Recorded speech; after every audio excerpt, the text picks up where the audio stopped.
ফের মাথাভাঙা ময়নাগুড়ি রাজ্য সড়কে পথ দুর্ঘটনায় আহত হন একজন। ঘটনাটি ঘটেছে বৃহস্পতিবার রাতে মাথাভাঙা এক ব্লকের শিকারপুর হাজির দোকান মসজিদ সংলগ্ন এলাকায়। পুলিশ সূত্রে জানা যায় আহত ব্যক্তির নাম সমীর মোদক, তার বাড়ি মাথাভাঙায়। জানা যায় সমীর মোদক রাতে ময়নাগুড়ি থেকে ছোট গাড়িতে করে বাড়ির উদ্দেশ্যে মাথাভাঙা ফিরছিলেন। সে সময় অপর দিক থেকে আসা একটি ডাম্পারের সাথে মুখোমুখি সংঘর্ষ হয়।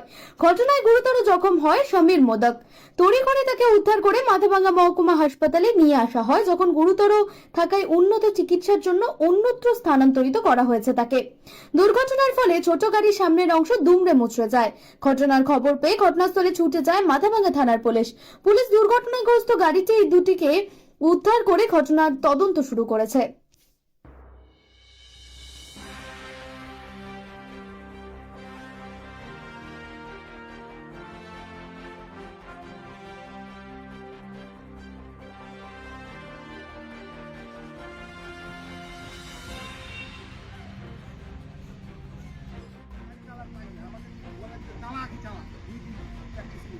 লাগবে না।